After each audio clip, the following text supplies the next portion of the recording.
Want to achieve network marketing success? Then you're in the right company. Hello, and welcome to Leave Nothing to Chance, hosted by networking marketing giant John Solleder. Learn everything you need to know about the network marketing space from somebody who's actually done it. Join us every week for front row seats as we feature some of the finest and most successful personalities in network marketing. Leave nothing to chance. Join us now. Dan, Joe, welcome to the show, first of all. Thank you, John. Thank you, John. Thank you. Pleasure to be here, my friend. Happy New Year. And I know Dan is in Florida, and Joe is in 2 feet of snow in Toronto. So, and I could say now is that Dan's senior partnership and your partnership that he figured out going to Florida is a better move than staying in Toronto in February, or what? I'll let Joe answer that. He knows how this happened. John, I actually paid for that house he has. Yes. Did you have a room? Yeah. Dan is very blessed. Very blessed. Great. We both are. That's for sure. Well, you guys have done amazing things. You're amazing leaders. It's so funny because I talk to so many people across the world, obviously in this great network marketing life that we're all involved with and engaged with, and our families are engaged with, and we've all been so blessed with it. But you two guys, when anybody says, "Oh, you interviewed those two guys," it's like, "Yeah, what are they really like?" I'm like, "Well, I'll interview them together, and you can hear for yourself the chemistry that they have and the amazing business that they've built." But let's start out with some kind of generic network marketing stuff. How are you guys using technology today? We've lost that ability of face-to-face contact for the most part because of the circumstance with the pandemic these last couple of years.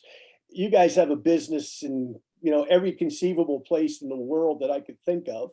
I wouldn't want to get quizzed in Risk or one of those games on some of the capitals of them, because you guys are in places most people aren't even familiar with in some respects.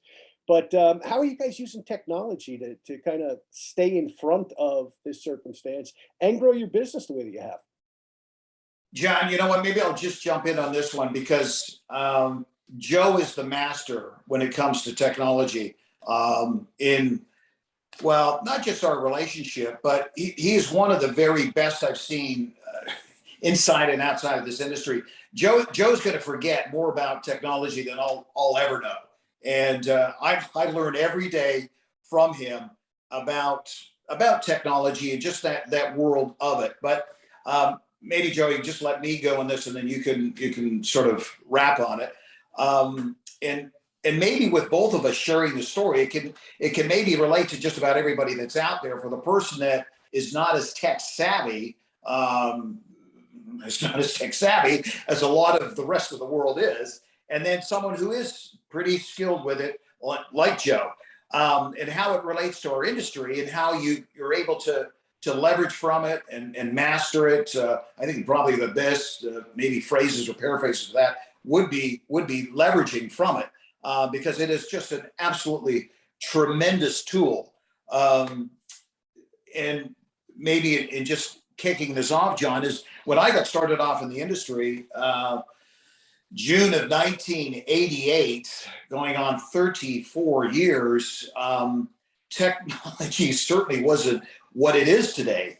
But the tools were absolutely critical to you building your business. Like any carpenter that's building that structure, building that home, building that foundation, you're going to need a toolbox and you're going to need your tools.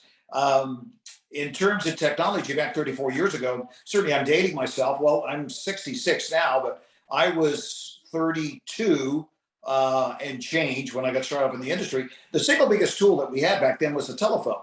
And we didn't even have cell phones. I did talk a little bit about this on our last call that we did, John, but that phone was critical, absolutely critical. But we didn't have cell phones. They had actually just that year introduced cell phones, and that was in 1988. And the phone that we had was the size of a boot. I mean, it was like this, and you needed nearly two hands to hold that thing. But the point being is that we had limited tools back then, which to some degree was an advantage because it kept it simple and it didn't complicate. I had shared this with you before. If you complicate, you cannot duplicate. And if you've only got just a handful of tools for your people to focus on, it is a lot simpler. And it's really, and I say easier, and it's not an easy business because you've got to work at it, there's no question. But it keeps it simple in terms of your focus. So I just use the phone. The other tools that we have in the business, like the meetings, the events, your upline, your team, the product. These are all tools that we had. Literature, we had brochures back then. Even our check, we could photocopy our check back then, which now you'll get into a lot of trouble with from a compliance standpoint. These were all tools that we used and leveraged in the business. But the single biggest tool we had back then was the phone. Now, to fast forward where we are today, we've got the tools, and Joe's going to talk about this. And boy, has he helped me in able to leverage, because we were able to scale our business when Joe and I launched the company that we're with. We were the founder. I was the first distributor. Joey was the second. We partnered up in the main position, which really is the company, the main position. It's now 20 years later. It was right at the advent of what was going on with technology. I say technology, social media, the internet, all of this stuff. I did not have a computer in my home back in 2001 when we introduced this opportunity that we had with this company that we launched. They talked about a back office. Did not know what that meant. Again, I didn't have a computer. We did our first meeting with this company back in 2001. So we're going back over 20 years ago. John, there was 100 direct sales gurus. These were Force Recon, Navy SEAL, guerrilla warfare, direct sales machines. Most of them were men. We had some really skilled ladies in the room that day. There was 100 in the room that day back in 01 in Toronto, Canada. Out of 100 people, less than 10 had a computer in their home. So we were still using the phone as our major tool back then when we started. We were limited in terms of all the other tools that we had, but we saw this coming, and Joe talked to me about it. In corporate, the president of the company at the time, he was kind of like a computer with a body wrapped around it. He talked about where this was going in the future in terms of technology and how we could leverage from technology in our business. We used to talk about this, John. You remember the phrase, build local, think global. Wow. You can build local, think global, and drive global virtually overnight now because of how we can leverage technology. And again, Joe is the master of that. And we've been able to get into, John, Joe and I are officially in over 60 countries. We've got well over 1 million distributors in our, on our team and our organization, which again, from a compliance standpoint, this does not happen with everybody, but we have been with this opportunity now for over 20 years, and we built this. And we're going to be talking about how we built this, so much of it through technology, leveraging from it. And the internet has been a massive, major tool. The fundamentals have not changed. They have not changed. What has changed are the tools. And, from the websites to social media, to all of the things that that were so foreign to me 20 years ago. But what I did learn that in life, whatever you find is easy today, at one time was hard. Well, this was really hard for me, but I knew they were tools that we could leverage from these tools and be able to scale this business virtually around the world, which we've done. And we could talk about how to build leveraging, certainly our industry, the tools that you have from technology, how to build a global business. And again, so much of this does happen over time, not overnight, over time, but what a fantastic time it is to be a part of our industry, because, really, the planet is our oyster. The recruiting pool has never been so deep and so wide. It's virtually 7 billion people. because we could service the world now with our opportunity. So as you know, I get pretty excited about this because of scale, but there's not many people I know, John, in the inside and outside this industry that knows more about how to leverage from technology and the great tools that we have from technology to scale this business. So I'll turn it over to my buddy Joe, and Joey, maybe just from your side, what you've been doing. So over to you. Yeah. So Dan, just by the way, great job. Always. Especially talking about technology, it all comes down to John, basically philosophy. So Dan and I have always had the philosophy that to remain humble. In order for us to connect with people all over the globe with different cultures, we got to remain humble. Number two, our philosophy has always been we need to get better every single day. So we need to educate ourselves every single day. And number three, we got to lead by example. So out of necessity, over these last 20 years, we've always needed to, number one question in growing a team globally is, first question is how we're going to communicate with them. How do we get our culture out to all these countries? Number two, how do we duplicate leadership? Very, very critical. Number three, how do we install the training in these different languages, and what methods are we going to use to do that? So by answering those questions, technology is a must. And the available tools. I remember back in the 90s where if we wanted to close a room, for example, and we knew there was a meeting going on in Dallas, Texas, we would actually call in to that meeting on a speakerphone and share our story. That was a technology back then. We thought, wow, that's incredible, where we could do a speakerphone. We had a product called the Panic Dialer where people would use, and that had a speakerphone capabilities on that. And that's how we trained our teams. That's how we developed our teams and supported them. But on a global basis, to extend that, you got to always remain humble, but you always have to be in the learning curve every single day.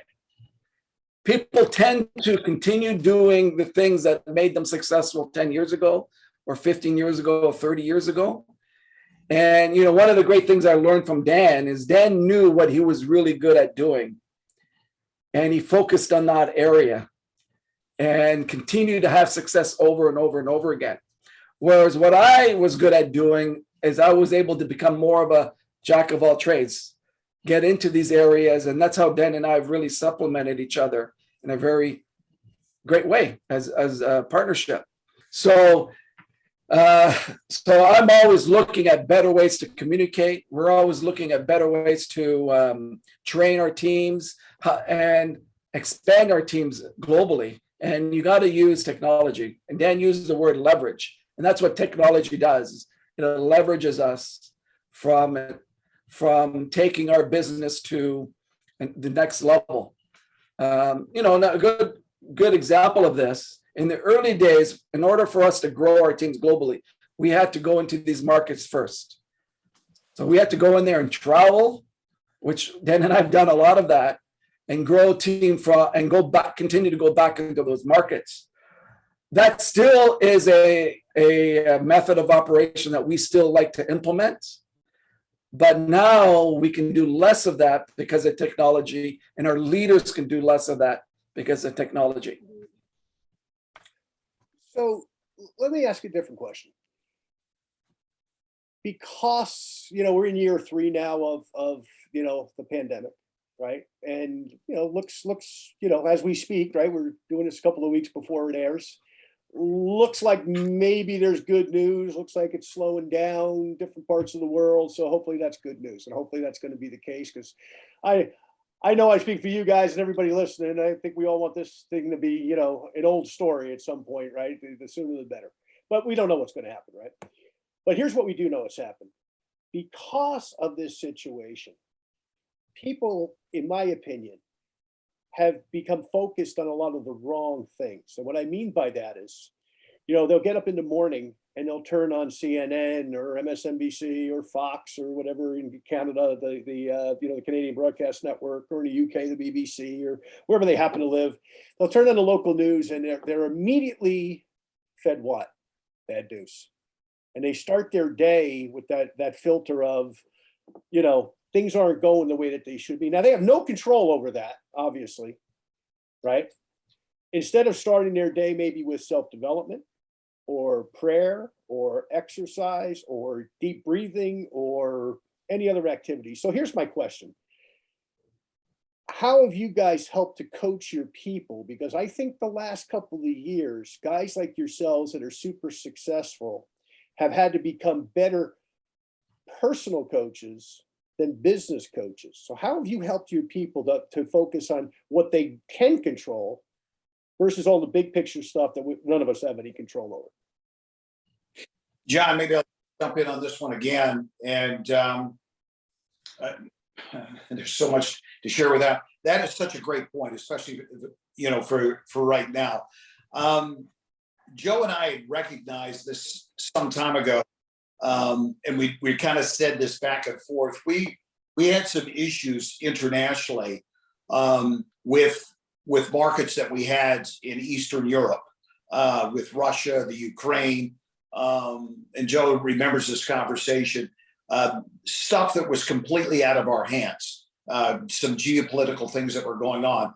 Massive organization that we had over there, and people back then, similar to what you've got now, all the distractions, all excuses, they're all equal. They are. Doesn't matter what they're all equal. And I just said to Joe, because people are people. And this has been going on for thousands of years. The Romans did it. You had to be in charge of the mob. That's what the senators would used to say. You don't rule the mob because the mob's in charge. You have to. If you don't get into the heads of your people, somebody else will. Great point. The parent, if you're not in your kid's head, the neighbor's kid or parent will get into your kid's head.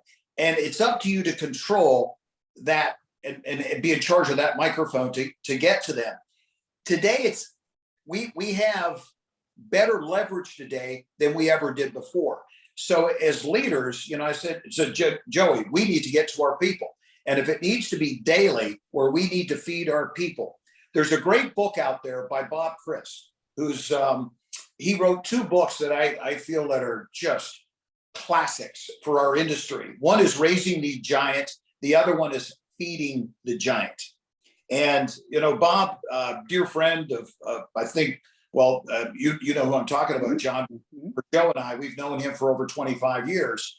But when he talks about in his book, Raising the Giant, it's raising an organization. He was a triple diamond with one of the greatest network marketing companies in our industry years and years ago.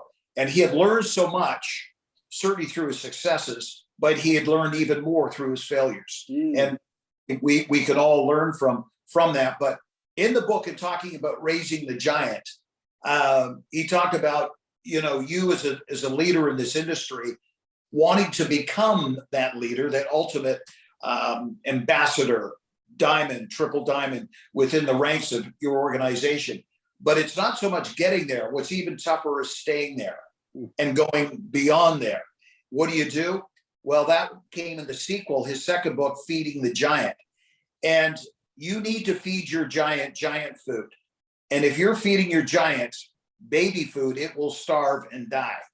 So in raising that organization, Joe and I, we identified a couple of things. Certainly the leadership that you have around you, internationally and globally, and connecting with them in that inner circle. And that's a leadership training that we get into, and having that bond with that inner circle, with that leadership. But we can get to our people in terms of database a lot more efficiently than we ever did before. So we have to get into the heads of those people, in the heads of, to the minds and the DNA of all of our people through a daily feed. Now, Joe will talk a little bit more about it, because I don't want to, he's been the master of it. We do it on our WhatsApp, we do it on our social media, we do it on our Facebook. And our people are getting literally fed every single day. And it's something.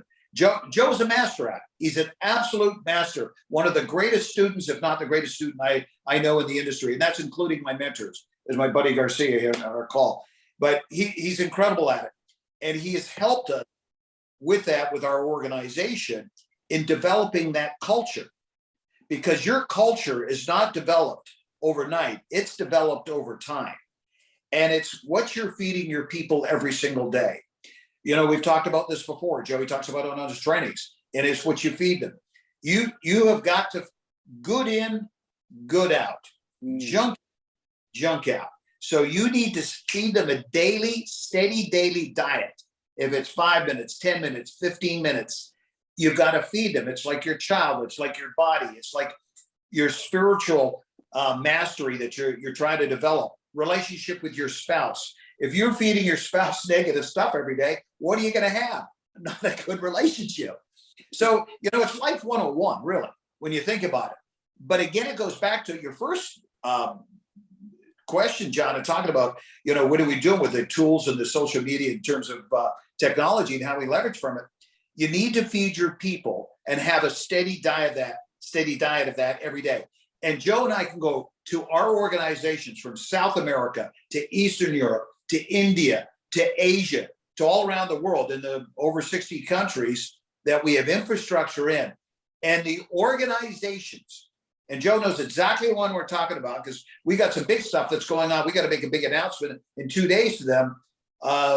We won't get into what that announcement is, but we're going to have to deal with that and address that, et cetera, where it is going to be a positive. But they deal with adversity, that particular organization, even though it's a smaller country relative to some of the demographics of the larger countries, they deal with it better and more efficiently per capita than any of our other markets because of leadership and how they deal with and how they communicate with their people regularly, daily. They're feeding their people positive stuff, business, personal development, all of it. It's just a steady diet of just positive stuff that's being ingrained into their team. And that over time is what develops the culture. You do not develop a culture within 24, 48 hours. You can't develop a relationship really in 24, 48 hours. That is developed over time. And the greatest organizations over time doing these things, which is driven through a system, tools, events, recognition, and that steady communication is what develops that culture. And that's the fabric that holds this volunteer army together forever. And yeah, I mean, I can keep going on that because there's some great examples of that in these, you know, giants that companies that have been around 50 and 60 years, and they got distributors that have been still with that company 50 and 60 years. And some of these distributors really haven't made that much money, but they're with that company for a reason more than the money. There's a whole lot to that, but a real master at this, one of the best that we've got is Joe. So Joey, maybe a little bit more your thoughts on this as well. Yeah, I'll answer that question in a different way, John. There are 4 leadership principles that Dan and I go by. Dan talked about a couple of them. And these leadership principles really answer that question in a specific way that will help people grow their business long term. So if you look at the industry right now, there are a lot of great marketers. You know, they can come into a company and a year or two, they can knock it out of the park. But you see consistently that after a year or 2 years, their teams fall apart. Then they go on to the next deal because they're really good at marketing. But where they fail, where people fail, is in leadership. You look at politics, it's leadership. Religion, leadership. Families, it's all about leadership. So there are 4 areas of leadership that I abide by all the time. So the first one is you got to lead by example. So Dan and I, we are asked constantly, when you guys are going to retire? And, you know, Dan and I have big dreams, big visions. So we know that we need to lead from the front. So we need to qualify for all the promotions, all the trip promotions. We need to continue bringing new people into the business and training them. So we need to show people with our feet rather than our mouth. You know, I was on a training the other day by an industry leader, and he was training on some stuff that I knew that he was not doing himself.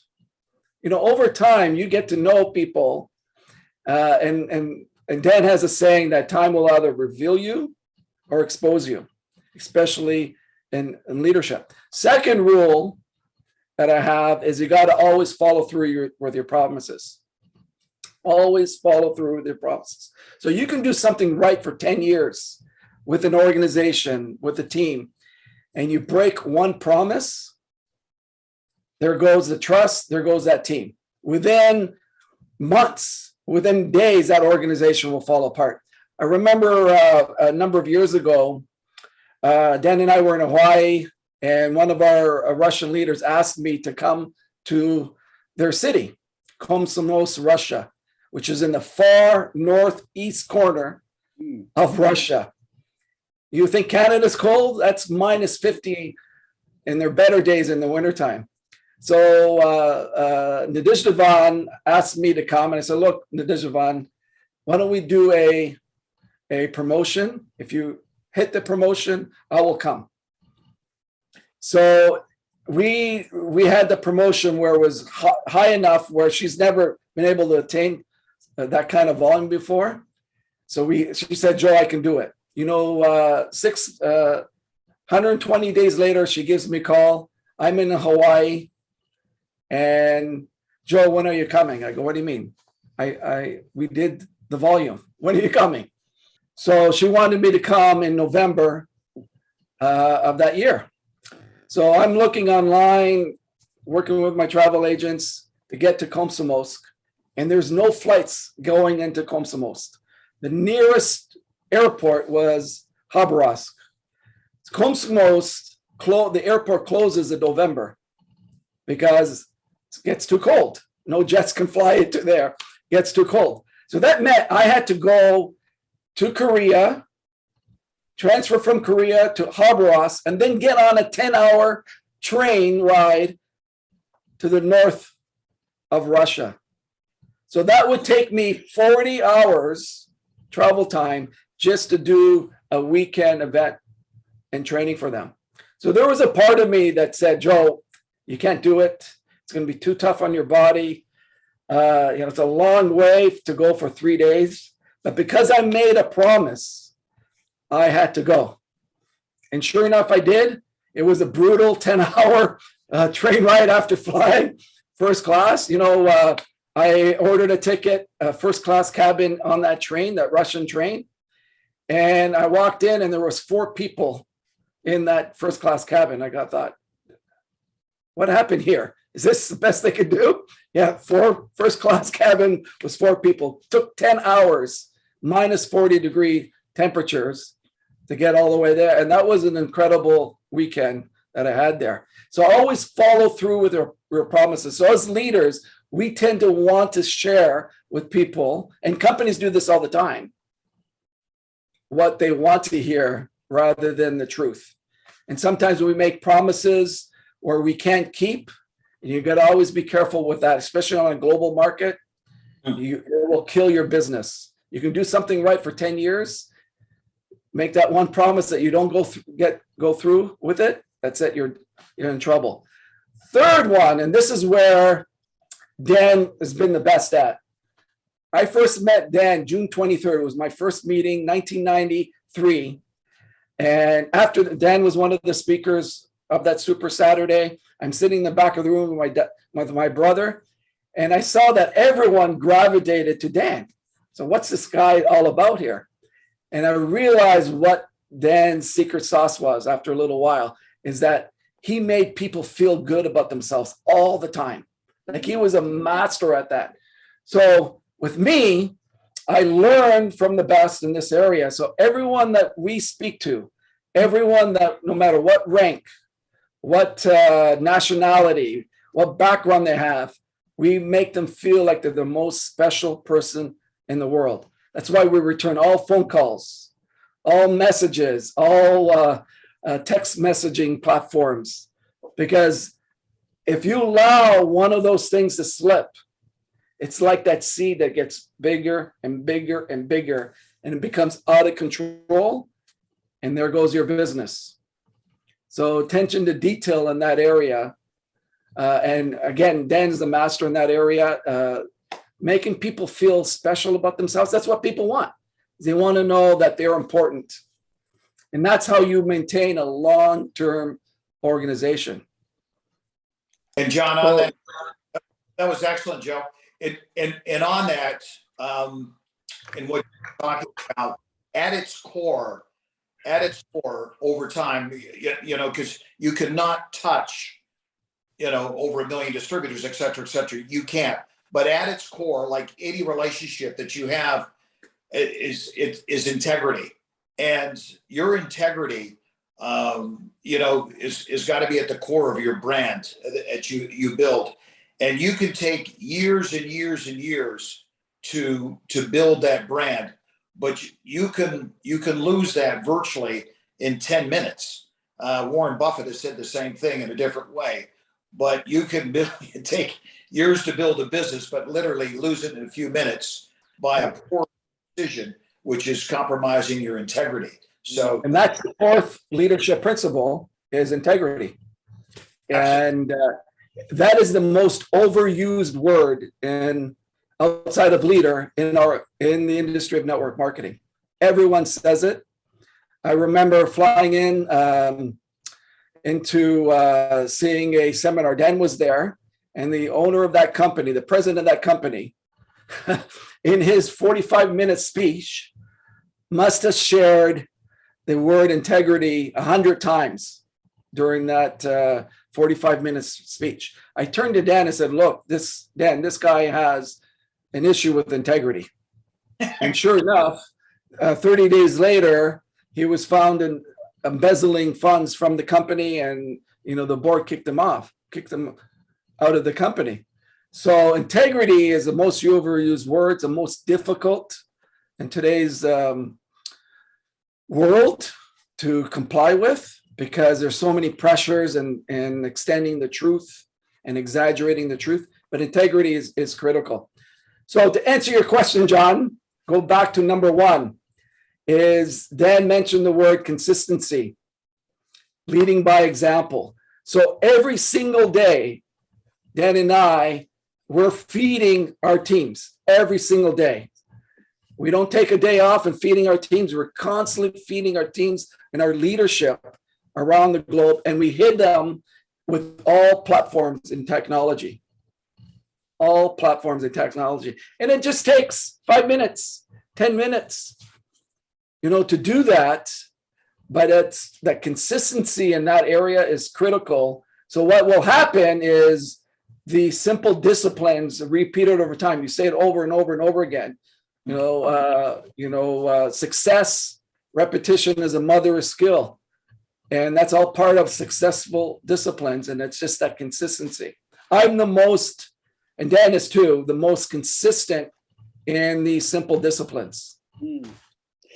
Well, look, what stands out to me when I talk to you guys both individually and together now, this is the first time we've ever done this together, and it's fun, and I hope we can do it a bunch of times in the future, because you guys have so much to share. But you guys aren't only successful, but you're significant because you've helped so many other people to become successful. And that's just a gift that you guys have, that you brought to your organization. So, question on that. How have you developed a culture in your organization? Because 60 countries is multiple everything, right? Multiple language, multiple religions, multiple ethnicities, multiple time zones, multiple weather, right? Northern Russia is a little bit different than South Florida, especially this time of year.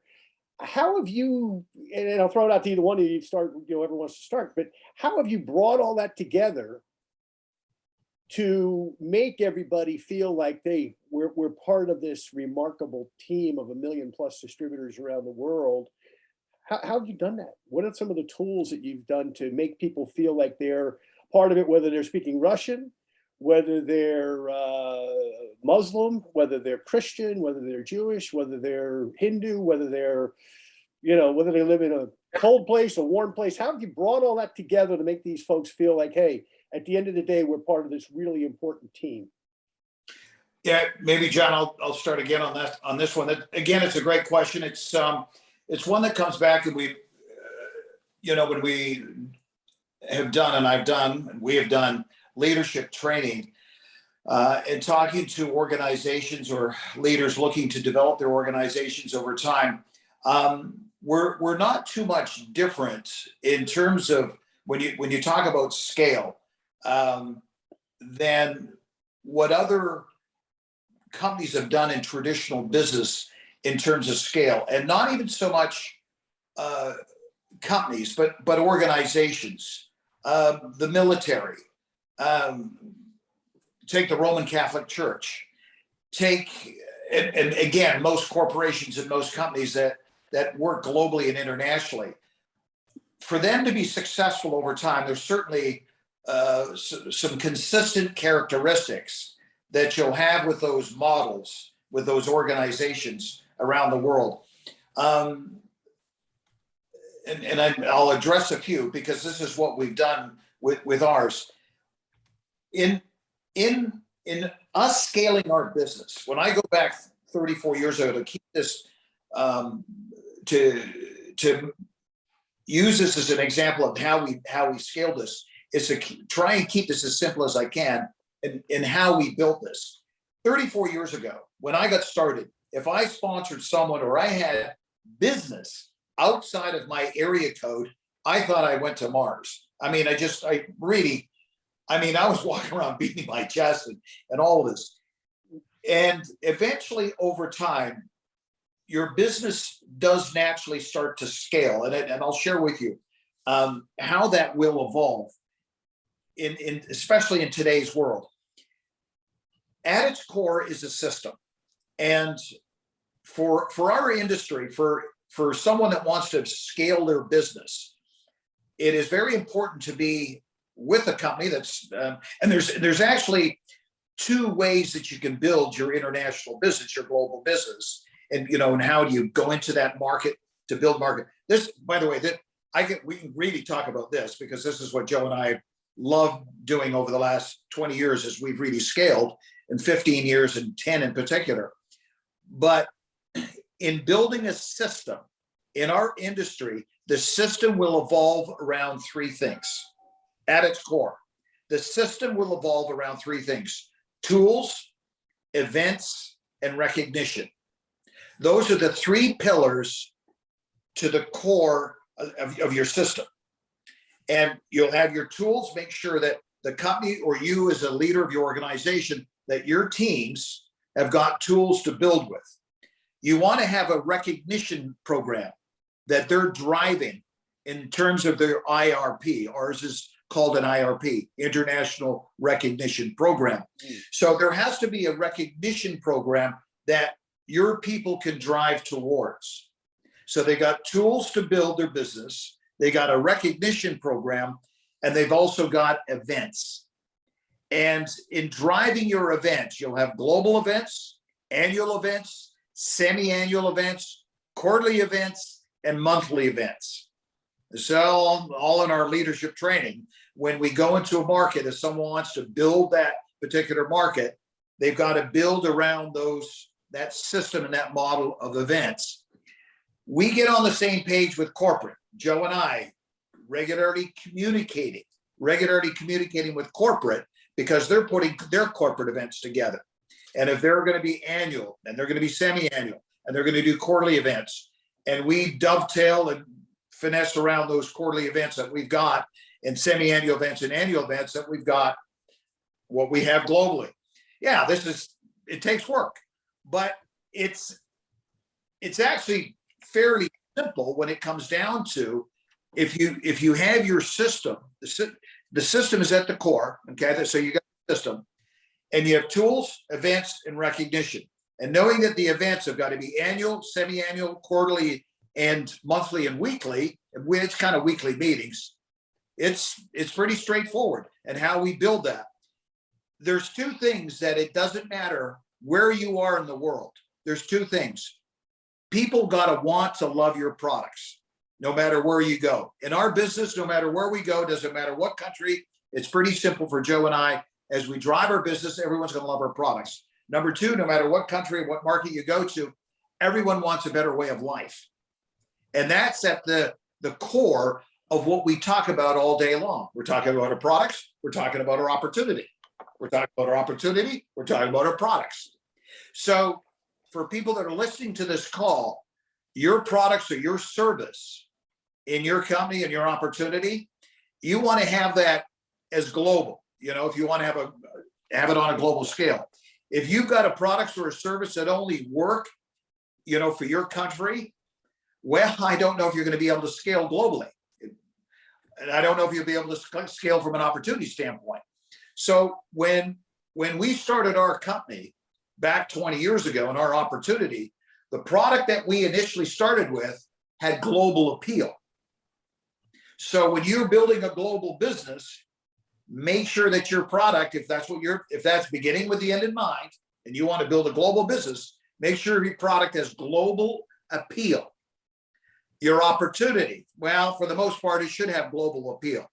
To have global appeal, your compensation plan, to maximize your comp plan, make sure that it has global appeal. And for us, we were able to do that because through the plan that we have, the compensation plan, it had mass appeal that you could sponsor someone, didn't matter what country they're in,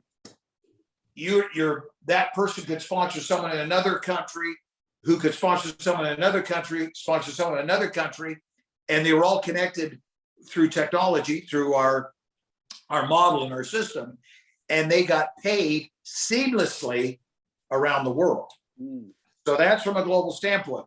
I do a training called A Billion and Beyond within my organization and how they get to scale their business internationally and globally. And that's having that global appeal in terms of the product and having the global appeal in terms of the compensation plan and the opportunity. But you also need to be able to support that through the training. So Joe has talked to you a little bit about that, John, for our audience today. We get to them through every social media platform and it's translated. So, I mean, and I don't know how that works. I just know that it works. That when we're talking to stuff, it's going to get translated, you know, et cetera, you know, through the WeChat and, you know, Google Translate. But hopefully that's helped. You know, Dan, I'm gonna answer that question in a different way, since you've given all the incredible insight and wisdom. So I was thinking about this a couple of years ago when I did an event and I was doing a roadshow in Peru. So I was doing 4 cities during that week, and I was up in Trujillo, Peru, which is in the northwest corner of Peru, and very similar weather to New Mexico and Arizona, desert-like. So the local leaders there took me to lost city of Chanchang. And this city was founded in 1984, buried under dirt. And it was massive, this city of Chanchang. So as we went into the burial grounds of these kings and queens at that time in that civilization, nothing was there. Everything was taken. So that made me think, why from Mexico down to the tip of Argentina and Canada and the US, we're on the same side of the planet. We have the same similar resources, founded outside of the locals, the natives, by Western Europeans. But why is there so much difference in prosperity and abundance? I know, John, you've probably been down there and you can see it. You know, prosperity and abundance is totally different in Latin America compared to Canada and the United States. And I thought about it. And when I was in that burial tomb in Chanchang, it came to me. So in the beginning of Western European civilization into Latin America, when the leaders, explorers went into that market, primarily the Spanish, a little bit of the French, a little bit of the Dutch and the Portuguese, when they went in there, they went looking for wealth. So anything they could get their hands on, gold, silver, diamonds, whatever it was, they would take it. And most of the times they took it by brute force, and they sent it all the way back home to the motherland. Whereas in Canada and the United States, the settlers here came looking for a home. This is why we celebrate Thanksgiving. So generations later, you see the consequence. Latin America is still trying to catch up from the foundation of the building of society down there outside of the natives. So the reason why I'm bringing that up is the foundation of culture is our responsibility, Dan and mine. And the culture that we have created is Dan and I are super nice guys. Very kind. We're always up. A lot of fun to hang around with. In 1996, I was invited, the #1 sales trainer in the world at that time, to their home at a party. And it was incredible party. Lots of successful people there. And that sales trainer was the same person when he was up on stage, and then off stage. He was acting all the time. He could never be himself. So Dan and my superpower is the guy that's up on stage, the guy that's doing the training, the guy that's been around for decades. We're the same guy when we're in social situations to when we're on stage, the very same guy. So you see this a lot in our industry, where leaders on social media, they're always wearing their best clothes every day, always trying to set up a brand that they're not. And what happens over time within the organizations, they start to figure out, oh my God, this guy's not who I thought he was. We've all been in those cases where people that we thought were certain types of people, and we got to hang out with them and go, oh my God, I don't want nothing to do with this person. And this is what happens in network marketing. It's all about building relationships. So when they surround themselves with Dan and I, they know who we are 100%. We're the same guy on social media that we're offline. And the guys that we are very committed, 100% committed.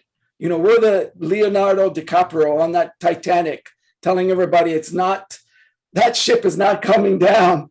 We're the last guys there because we're so committed. And you look at our history, we don't quit. We don't quit. No matter what is happening in our organization, we don't quit. That's the guys that we're always sending out, that energy we're sending out. We did a leadership call webinar the other day. Actually, we've been doing it all January. We got another one coming up in Russian language. This week there's a Chinese one that's going on. And if you all the leaders that were on those the training, the event, and we've made them committed to all these trainings that we're doing to multiple different languages. They're the same type of person that Dan and I are. Really good people. We're very kind, committed. They've been, some of them have been with us for 20, 21 years now, at the top level. And that's very unusual in our industry. So Dan, I was watching the training again here today, the event, and I thought, oh my God, we duplicate ourselves in so many ways because they have so many of the same traits, and been through so much adversity, and they're still here because the culture that we've developed was the foundation of who Dan and I are. Well, it goes back to one of the great books, right, by James Allen, right? You attract what you are, not what you think you are. And you guys are great guys, and you've attracted a great team because that's who you are. And it reminds me of a story I shared on a podcast a couple weeks ago. When I first moved to Dallas all those years ago, the little gym I was training at on Saturday mornings, I'm working out and somebody says, "Hey, there's Zig Ziglar pulling into the parking lot." And there was a hair salon next to the gym. And, he always called his wife the redhead, right? And we watch Zig. Now, nobody's around, right? And nobody knows, you and I would know Zig Ziglar because we know Zig Ziglar because of the world we live in. But, the guy who drives a truck doesn't know who Zig Ziglar is, or the school teacher, right? So anyhow, we watch Zig get out of the car, walk around to the other side, open the door, take the redhead by the elbow, walk her to the door of the salon, open the door. She goes in, gets her hair done. About an hour later, here comes Zig back in his caddy. We watch him get out of the car, go back to the door, take his wife by the arm, walk her back, open the car door, put her in the car, close the door, get back in and drive away. Same guy, whether the camera was rolling or not. And it was a great life lesson for me and for the other guy that I watched this with. So to your point, hey, let's have a little fun though. Okay. We've talked about a lot of serious stuff today and a lot of serious stuff going on in the world. And let's just spend a couple of minutes. We all have a common background of athletics. And I find so many people that I interview, both male and female, that are successful. And you don't have to be, by the way, have an athletic background to be successful in network marketing. Let me give that caveat. But I do find that there's a lot of us that have been involved in athletics at a high level, fairly high level, et cetera. Joe, let's start with you. I know you've got a lot of hockey background. I know you love the sport still, but talk about how you've applied some of the things that you learned as a youth playing hockey at a high level, how you've applied some of that over to your business life. And Dan, same question for you. So when Joe's done, why don't you pick it up and run with that? So at the age of 15, I was actually a very accomplished soccer player. So at the age of 15, I had to decide if I was going to proceed in hockey or choose a soccer direction, because my goal was to get a scholarship in the US. In the college university programs up here in Canada, athletic scholarships are not the same, So I decided I was much better at soccer, because at hockey I was 5'8", soaking wet, 110 pounds at the time, and I was not going to make the NHL. They weren't even going to look at players my size. So I decided I was going to make it happen in soccer. So at the age of 17, I was playing on a traveling team, one of the best teams here in Ontario. And the coach gave me, at the end of the season, the coach gave me the most committed award. I was at every practice, no matter what was happening in my life, every game. And, he had asked me to go up and talk to the team, say a speech. And all the players were just kind of writing me. Joe has nothing better to do. And at that moment, I realized I was that outlier. The guy that was that outlier that I tapped into the secret to success. All these kids didn't understand is that my commitment. I was willing to work harder, faster, stronger, take more time, whatever it took to get me to reach my goal. That summer. Because at that time in the 80s, mid 80s, schools in the US were not recruiting kids up here in Canada. So I started to write to colleges in the US, and I sent them a little videotape of me playing, and I wrote to over 100 schools, commitment. And a couple of schools responded, and I ended up getting a soccer scholarship just with that commitment and sending it out. And that's what taught me a lot by when I got involved as an entrepreneur. My number one goal when I started was I was never going to quit. I was not even thinking about quitting. I knew that this was the vehicle. I never gave myself a chance to even think about quitting, because I knew if I did that, I would not be able to live with myself.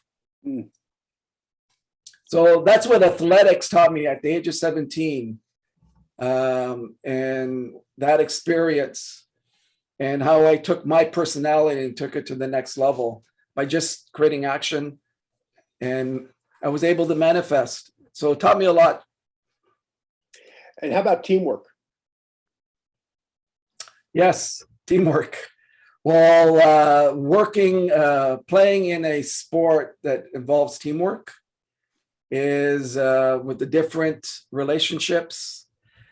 I was always the best player on the team, so that has another dynamic attached to it.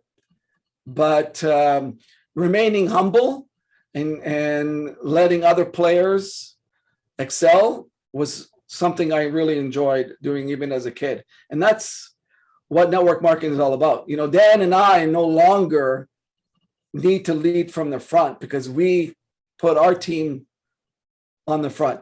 For example, these events that we're doing in January, him and I are just taking 5 minutes. We're giving our all-stars all the time, all the energy, Well, it's what it takes, right? So Dan, yes. What's your thoughts on that?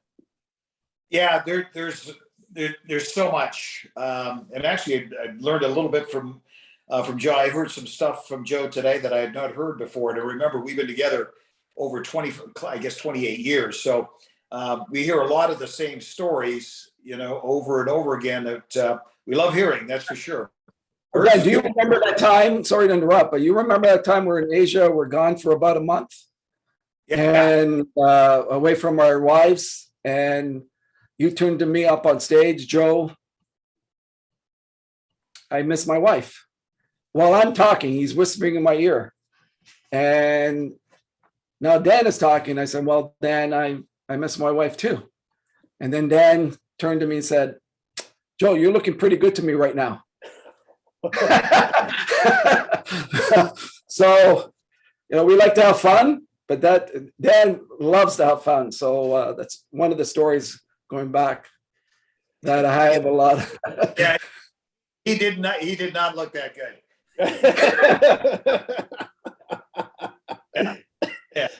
Yeah. So anyways, back to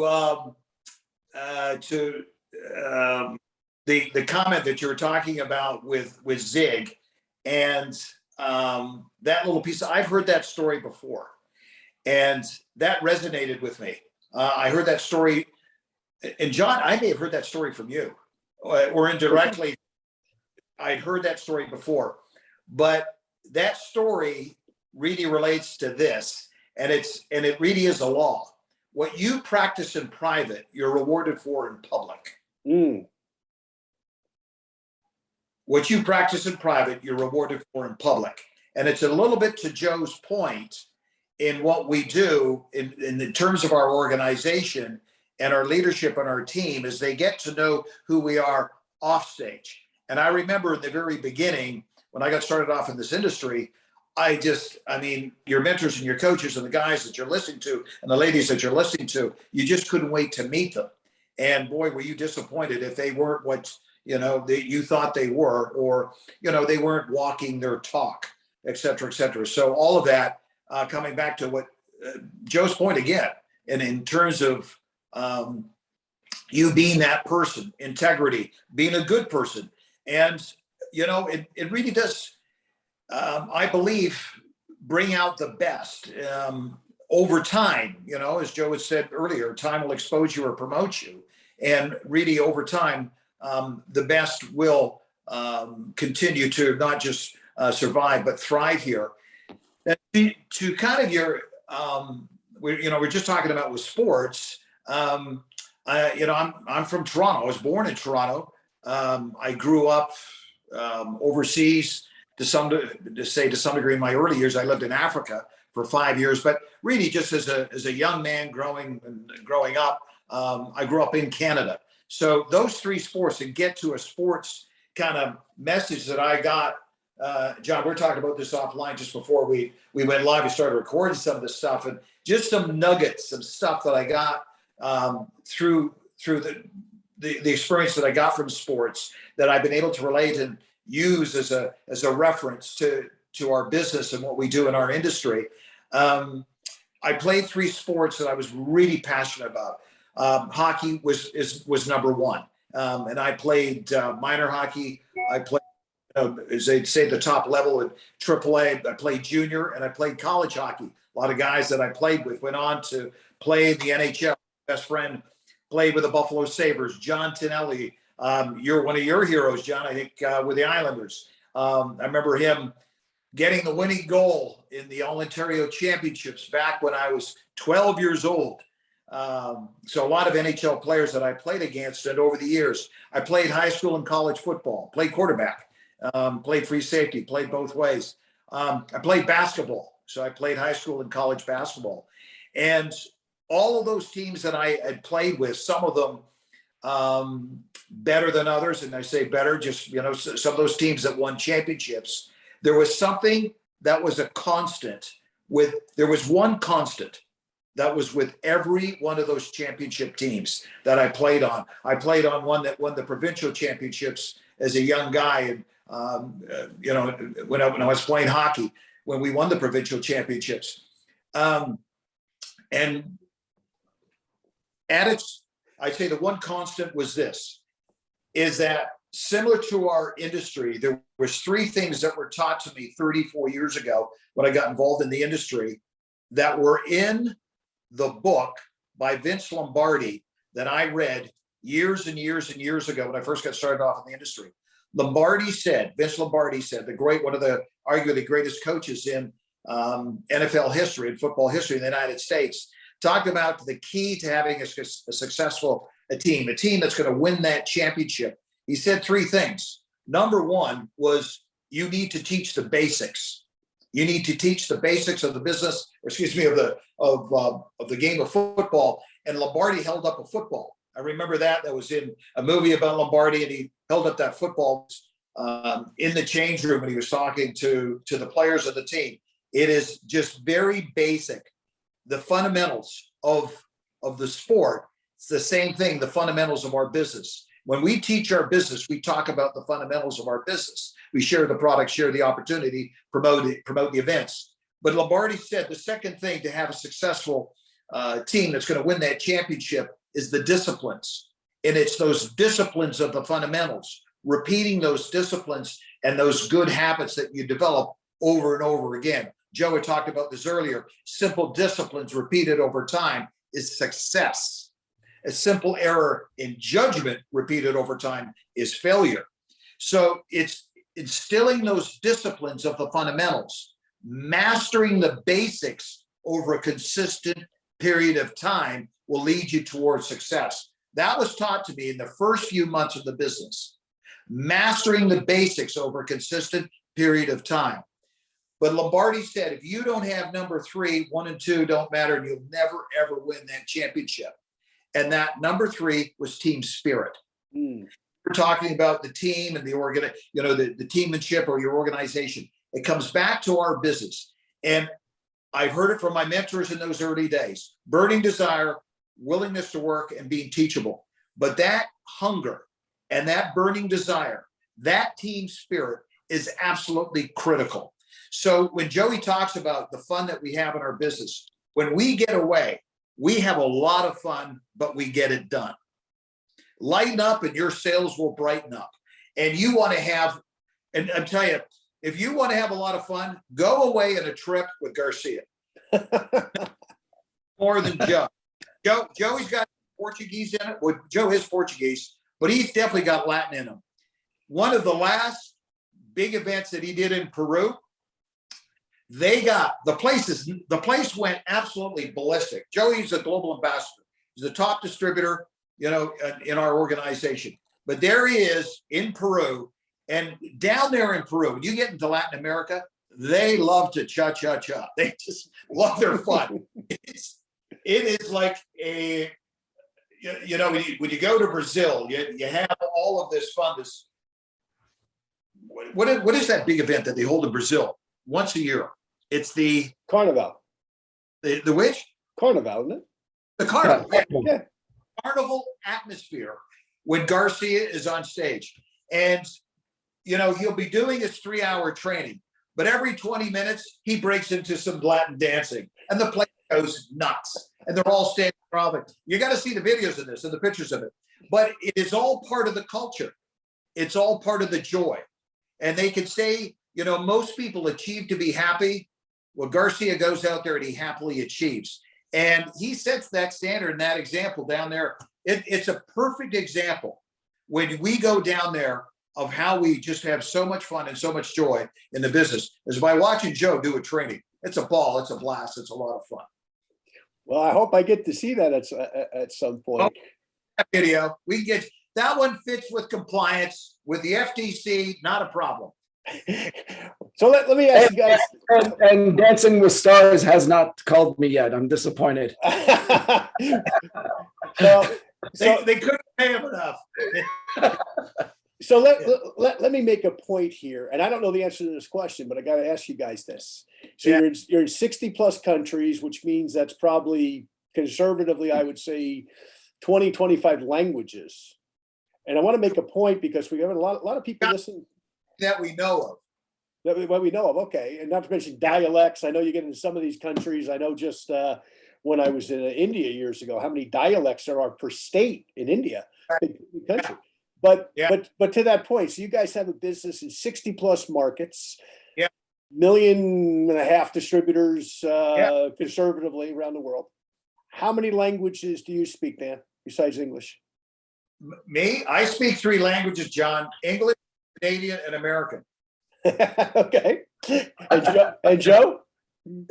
Garcia's got he speaks Portuguese, and actually Joe speaks a lot of Spanish. Like, I'm speaking on behalf of Joe, but I am telling you, like, I'm down there. They call him Jose Garcia. It's not Joe Garcia. It's Jose Garcia. But Joey, you speak a lot of languages, especially the. Jen, you know as well as I do. When you're traveling, you're going to China, you're going to Russia, with the Cyrillics, you need to know where you're going. It's so. But yeah, when you're doing so many trainings, so many events over the years in different languages, you pick up some of the language. Yeah, John, just to that, when I was saying English, Canadian, American, I jokingly say that, but I can carry it in Russian, in Spanish, Italian, French, not for long, but I can carry it for a bit. But I want to make a point here because we have a lot of new people that are listening to the show. I mean, new people in the industry, right? Not guys like us that are old timers. We've been doing this since, whenever, right? Since Ronald Reagan was president, in my case. But to that point, so you guys have a business in, 25, 30, maybe 40 different languages, and yet you guys only speak a couple of languages yourselves. And that's a point I want to make to people. Network marketing is a business that don't let your lack of speaking a language hold you back from building a business in markets where other people speak the language. They'll figure it out from your English or whatever language that you're speaking. So I wanted to make that. John, going back to your question, sorry to interrupt, but going back to your question on technology, that's been a game changer for us with technology because you can go, Google Translate's very good now. There's other apps like Babbel that you can pull up with great translation. This is how we've been able to use that technology to even drive our business. For most of the day, I don't even speak English. I'm not writing in English. So that has been a game changer for our business in terms of driving it. Whereas before there was a time lag because we had to get translators and we had to send it to them and ask them to send it back, and that way we could communicate. Now it's just instant technology. And now our leaders globally are learning from that and doing that globally. Because sometimes what happens is, like you say, people say, well, I'll just speak English, or I just speak Russian, or I speak Chinese. How can I sponsor people in other markets? Use this technology platform that we have. And it's simple, moving forward. It's very simple. Like, for example, when I'm on here right now, one of our Russian leaders has asked me to speak to a gentleman who wants to interview me, and he's also a prospect. He wants to interview me for his latest book on top 100 entrepreneurs. So it's all in Russian. I got it in English, and now I'm able to communicate with her very quickly. Instant. Beautiful. Instant. Thanks for technology, right? It is amazing. When you think when we started, when all of us started, I was telling somebody yesterday, when I started in 83, you signed a guy up, and I lived in New Jersey. You signed a guy up in New Jersey, you signed up your next door neighbor, and you sold him a distributor kit out of your inventory. So he got his product right now.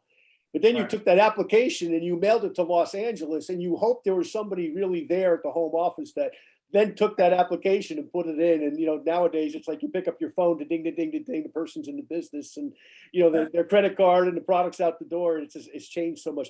Guys, I gotta thank you both though. This we could go on for hours, and I want to do this periodically with you guys. I mean, you guys are so good at what you do that I know you help your business, but you're helping my business, and you're helping countless other businesses in the industry with your knowledge. So let's have a couple just real quick closing thoughts. Joe, we're looking at you, so why don't we start with you, and then we'll go to you, Dan. Sure. I'd like to just share that we're going into the golden age of network marketing the next 10, 20 years, and especially in the emerging markets. So we're always teaching build locally, think globally. So a lot of people ask me, Joe, how in the world did you build all over the world? I never looked at Canada as one country and the United States as another country, or Russia as another country. I look at the world as one country. And it's been such a blessing when I changed my mindset, and Dan had a lot to do with that. When I changed my mindset and how I looked at the world, everything changed for me. So the next 10 to 20 years, we are moving into the golden age of network marketing compared to when you started in the 80s and Dan and I started in the mid 90s. It's night and day. People are much more educated. Yes, we do. When you involve people, people do screw things up, do taint the industry, but that's like that in every industry. But I'm so bullish on what will happen over the next 20 years. Things are moving very fast. So my message to all of you, if you want to double your income this year, next year, 5 years later, grow your awareness. Attack your business by growing your awareness, because then you'll end up figuring out the rest. So a lot of people, when you ask me questions about technology, I just grew my awareness and I said, okay, I can do this. And this will allow me to get there faster, better, quicker. So it's real important to grow your awareness. And that's my message to all of you. I started the industry at 45 minutes a day. And I shared this in an India video today that I sent off to our Indian marketing team. In 1996, around this time of year, I wanted to double and triple my business. And I thought, how am I going to do that? First thought was I needed to recruit up. I was still in my 20s. I needed to surround myself with successful business women that were in their 40s and 50s. Second thing I did was based on a chance meeting. So I went ahead and called a person on my chicken list. He was a rabbi of an Orthodox Jew. And I called him up. He invited me into his home. I walked into his library, very nervous about sharing the business because he was very successful. He was coaching rabbis all over the world. He was the go-to person.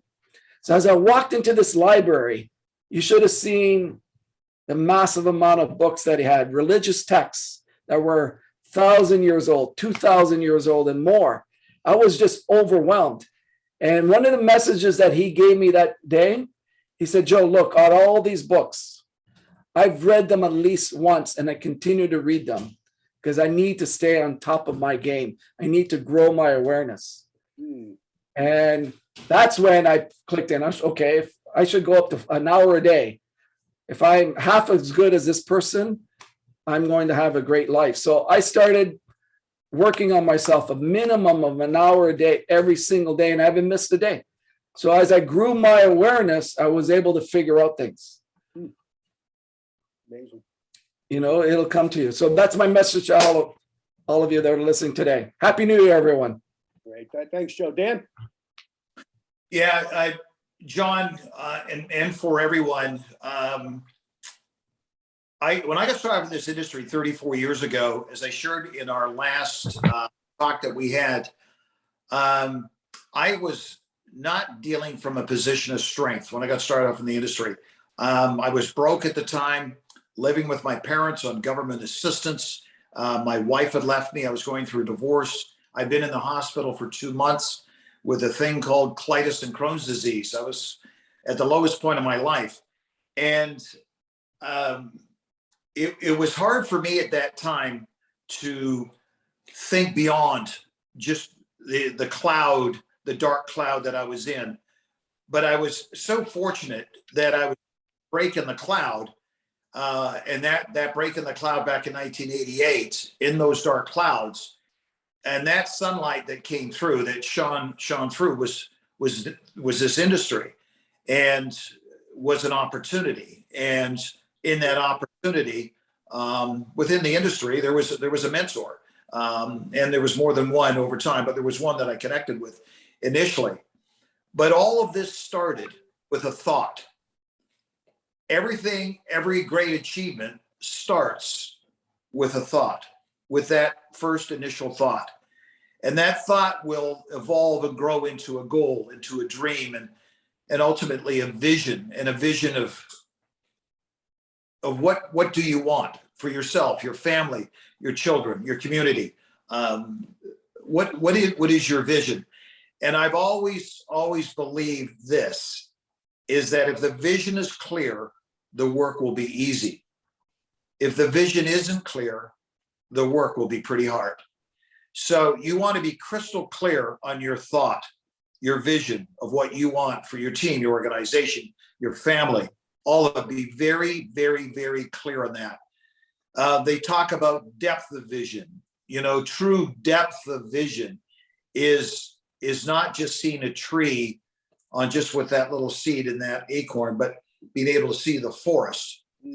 And one of the greatest communicators, I think, of the last generation, Helen Keller, who was born without sight, she couldn't speak, and she was deaf.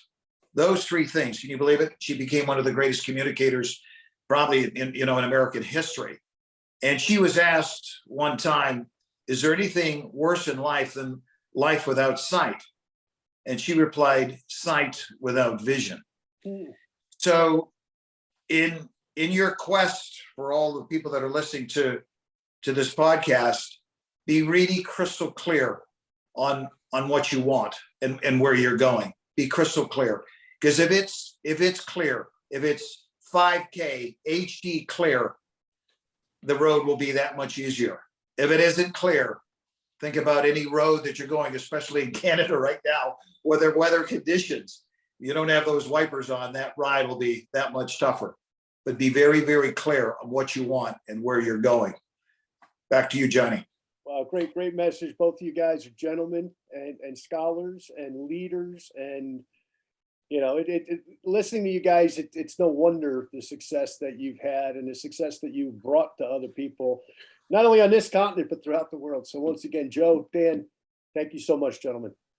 Hey, John, thank you. It was a pleasure. Love Thank it. you. Thank you. And much blessings to your family, John. You guys as well. Thank you for listening to this week's episode of Leave Nothing to Chance. If you want to know more about what it takes to succeed in the network marketing space, join us again next week for another amazing episode. For additional resources and to connect with John Solleder, visit leavingnothingtochance.com. Don't forget to leave a review, and we'll see you next time.